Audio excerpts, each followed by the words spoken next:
¿Eres Larisa? Sí. Ok, tengo algo para ti, Ah, muy bien. pero necesito tu cédula, por favor. Sí, claro. Ahí. Muchas gracias, bien. Dale, Gracias. que pase bien. Ciao, igualmente. Ja, heute kommt von uns das von euch lang ersehnte Video zum Thema Online-Shopping. Hier in Uruguay gibt es natürlich auch Möglichkeiten, wie man Online-Shopping betreiben kann, und darüber möchten wir heute mit euch sprechen. Ja, in Deutschland kennt man es ja so, es gibt Amazon, das heißt, wer gerne bei Amazon bestellt, hat da eine riesengroße Auswahl. In Uruguay ist es so, dass es kein Amazon gibt, allerdings hat man hier die Möglichkeit, 3-mal pro Jahr quasi zollfrei, jeweils 200 US-Dollar, sich was aus dem Ausland zu bestellen. Das heißt, wer irgendwie Lust hat, sich bei Amazon was zu bestellen, kann das halt dann entsprechend bei Amazon USA machen. Genau, nichtsdestotrotz gibt es natürlich auch andere Möglichkeiten, hier in Uruguay Online-Shopping zu betreiben. Und zwar ist das über Online-Shops direkt von Läden. Es gibt hier natürlich viele Geschäfte, die auch eigene Online-Shops haben. Hier möchte ich kurz einmal ein paar Beispiele nennen. Zum Beispiel eben den Sodimac. Das ist ein sehr, sehr großer Baumarkt, der eigentlich alles rund um das Thema hat. Und sollte man da einfach irgendwas benötigen, Werkzeug etc., kann man einfach auf deren Online-Shop gehen und sich das dort bestellen. Unter anderem gibt es auch Tiendas Montevideo. Das ist ein Geschäft, was Heimtextilien und Dekowaren etc. führt. Das heißt, alles, was man eigentlich braucht, um sein Zuhause schöner zu gestalten. Die haben auch einen Online-Shop, kann man also auch einfach direkt bei denen bestellen. Und wer hinsichtlich Mode irgendwas einkaufen möchte, sich mit neuer Kleidung ausstatten möchte, es gibt hier zum Beispiel von Only in Uruguay auch einen Online-Shop. Das heißt, da kann man dann einfach darüber bestellen. Ja, und neben den ganzen Läden, die ihre Online-Shops haben, ist eine Website recht präsent hier in Uruguay, und zwar ist es Mercado Libre. Mercado Libre, könnt ihr euch vorstellen, ist eigentlich vergleichbar mit eBay, wie man es halt aus Deutschland kennt. Und nachdem das auch hier so eine große Website ist, nachdem viele Leute hier bei Mercado Libre bestellen, möchten wir gerne heute und jetzt nachfolgend in dem Video vor allem auch auf das Thema Mercado Libre eingehen und euch auch nachher noch die Website zeigen. Zuerst einmal wichtige Informationen über Mercado Libre.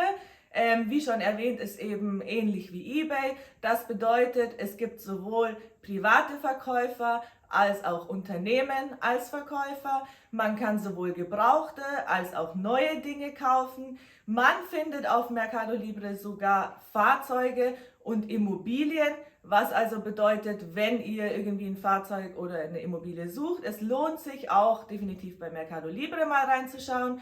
Ja, was noch sehr, sehr wichtig und erwähnenswert ist, um einen Account zu erstellen bei Mercado Libre, benötigt man allerdings eine Cédula. Das muss nicht die dauerhafte sein, das kann man auch mit der vorläufigen machen. Man muss sich dort aber verifizieren und dafür benötigt man eben die Cédula-Nummer. Das heißt, wenn ihr hier neu ankommt, noch etwas Geduld, sobald ihr eure Cédula habt, könnt ihr dann auch bei Mercado Libre bestellen. Ja, so, und nun wollen wir gern mit euch gemeinsam an den Laptop gehen und einen Blick auf die Website werfen von Mercado Libre und euch in dem Zusammenhang noch mal ein paar Themen erklären. So, wir sind jetzt hier auf der Website von Mercado Libre. Es ist eigentlich ähnlich aufgebaut, wie ihr das auch aus Deutschland kennt. Also solange ihr Spanisch versteht, werdet ihr irgendwie vorwärts kommen, und ansonsten muss euch der Übersetzer helfen. Wir haben hier einfach die Möglichkeit, über Kategorien uns was auszuwählen, oder alternativ, was wir jetzt machen, wir suchen nach einem Produkt, und zwar suchen wir jetzt einfach mal nach Katzenstreu. Das ist nämlich hier in Uruguay in den Läden recht teuer.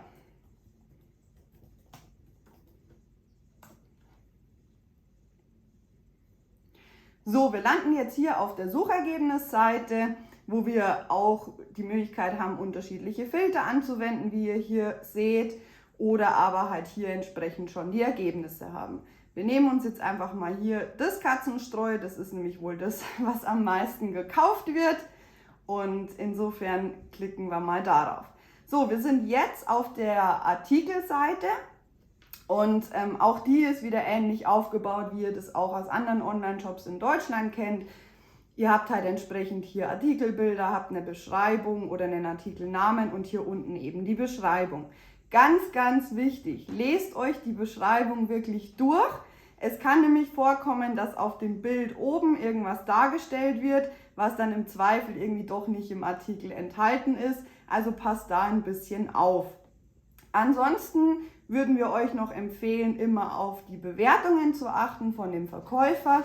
Man sieht jetzt hier, der Verkäufer ist bestens bewertet, der hat das Maximum mit einem grünen Balken und er hat auch hier 2 Haken, 2 grüne und mega viele Verkäufe. Also das ist, glaube ich, schon mal ein Verkäufer, bei dem kann man sich was kaufen. So, hier unten seht ihr jetzt noch, wie ihr bezahlen könnt. Es geht eigentlich immer bei Mercado Libre auch mit einer Kreditkarte zu bezahlen. Insofern ist es eigentlich recht simpel, wenn ihr auch eine Kreditkarte habt. Genau. Dann kommen wir zum Versand. Man muss jetzt hier einmal eingeben, wo man wohnt, also in welchem Departamento und in welcher Stadt. Das machen wir hier gerade einmal beispielsweise, denn so wird uns dann angezeigt, was denn auch der Versand kostet für das jeweilige Produkt. Es gibt natürlich auch Produkte, die diese versandkostenfrei sind, allerdings sind das nicht recht viele. Meistens muss man Versand bezahlen und es gibt auch teilweise Produkte, wo man tatsächlich vorher mit dem Verkäufer sprechen muss, wenn man es versendet haben möchte. Das heißt, man bekommt dann keine Option angezeigt zum Versenden und man bestellt es dann einfach ganz normal und schreibt dann den Verkäufer an und bittet ihn dann um den Versand. Genau, in dem Fall ist es jetzt so, wir haben jetzt eben hier Maldonado eingegeben und erhalten jetzt hier die Info, dass es zwischen morgen und Dienstag entsprechend kommt und 410 Peso kostet. Wäre der Fall dass tatsächlich Versand nur in Abstimmung möglich ist, würde irgendwas dergleichen dastehen. Also nach dem Motto, man muss eben für den Versand mit dem Verkäufer in Kontakt treten. Das würde dann an der Stelle hier stehen. Genau, da das jetzt aber in diesem Fall so nicht steht, bedeutet das, wir könnten jetzt für 740 Peso das Produkt kaufen, müssten 410 Peso noch für den Versand bezahlen. Und somit wäre das dann alles geregelt. Wenn wir jetzt auf Comprar Ahora gehen, dann kaufen wir praktisch das Produkt, beziehungsweise da wir jetzt eben halt gerade nicht eingeloggt sind, kommen wir auf die Anmeldeseite sozusagen, wo man dann natürlich nochmal seine Einlogdaten angeben muss etc. Ja, so, zum Abschluss möchten wir euch gerne noch ein bisschen was zum Thema Paketzustellung erzählen. Wir hatten da ja am Anfang eine kleine Szene inszeniert, dass ihr mal seht, wie das so ausschauen kann. Es ist nämlich so, dass sich die Paketzusteller hier eigentlich in der Regel durch ein lautes Klatschen irgendwie bemerkbar machen oder anderweitig. Ganz einfach eben aus dem Grund, weil es oftmals halt keine Klingel gibt. Das heißt, die müssen sich halt irgendwie bemerkbar machen. Das andere Thema ist, wenn ihr ein Paket habt, der Paketzusteller ist da, habt am besten immer eure Cedula griffbereit, denn die kontrollieren das halt meistens, dass sie das Paket auch entsprechend in die richtigen Hände geben. Was auch ganz wichtig ist, dass ihr beim Bestellprozess auf jeden Fall immer eure Handynummer mit angebt, und zwar eine uruguayische Handynummer. Es kann nämlich durchaus mal passieren, dass der Paketzusteller euer Haus nicht findet. Und dann wird er euch anrufen und dann solltet ihr entsprechend auch dran gehen natürlich. Das nächste Thema ist Sendungsnummer, kennt man ja auch aus Deutschland und hier ist es eigentlich auch genauso. Man kriegt eine Sendungsnummer, wenn man bestellt und kann dann entsprechend auch das Paket verfolgen.